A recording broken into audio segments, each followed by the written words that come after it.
ಸುಮಲತಾ ಅವರು ಲೋಕಸಭೆಗೆ ಬರಲಿಲ್ಲ ಅಂದ್ರೆ ರಾಜ್ಯಸಭೆಗಾದ್ರೂ ಬರ್ತಾರೆ ಅಂತ ನೋಡಿ ಏನೇನಾಗುತ್ತೆ ಮುಂದೆ ನನಗೂ ಗೊತ್ತಿಲ್ಲ. ಪಾರ್ಟಿ ಇವತ್ತು ನಿರ್ಧಾರ ಮಾಡ್ತಾರೆ. ಖಂಡಿತ ಪಾರ್ಟಿ ನನ್ನನ್ನು ಕೈ ಬಿಡಲ್ಲ ಅನ್ನುವಂಥ ವಿಶ್ವಾಸ ಅಂತೂ ನನಗಿದೆ. ಏನೇ ನಿರ್ಧಾರಗಳನ್ನು ತಗೊಂಡ್ರು ಬಿಜೆಪಿ ಜೊತೆಗೆ ಸುಮಲತಾ ಅವರು ಇರ್ತಾರ? ಹೌದು,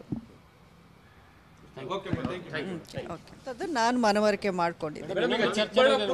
ನಿಮ್ಮ ಹೆಸರು ಕೇಳಿ ಬರ್ತಾ ಇದೆ.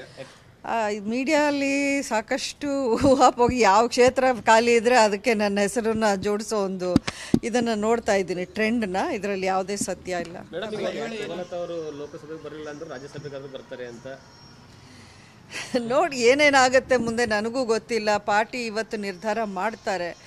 ಖಂಡಿತ ಪಾರ್ಟಿ ನನ್ನನ್ನು ಕೈ ಬಿಡಲ್ಲ ಅನ್ನುವಂಥ ವಿಶ್ವಾಸ ಅಂತೂ ನನಗಿದೆ. ಏನೇ ನಿರ್ಧಾರಗಳನ್ನು ತಗೊಂಡ್ರು ಬಿಜೆಪಿ ಜೊತೆಗೆ ಸುಮಲತಾ ಅವರು ಇರ್ತಾರ? ಹೌದು, ಅದು ನಾನು ಮನವರಿಕೆ ಮಾಡ್ಕೊಂಡಿದ್ದೆ. ನಿಮ್ಮ ಹೆಸರು ಕೇಳಿ ಬರ್ತಾ ಇದೆ. ಮೀಡಿಯಲ್ಲಿ ಸಾಕಷ್ಟು ಊಹಾಪೋಗಿ ಯಾವ ಕ್ಷೇತ್ರ ಖಾಲಿ ಇದ್ದರೆ ಅದಕ್ಕೆ ನನ್ನ ಹೆಸರನ್ನು ಜೋಡಿಸೋ ಒಂದು ಇದನ್ನು ನೋಡ್ತಾ ಇದ್ದೀನಿ, ಟ್ರೆಂಡ್ನ. ಇದರಲ್ಲಿ ಯಾವುದೇ ಸತ್ಯ ಇಲ್ಲ.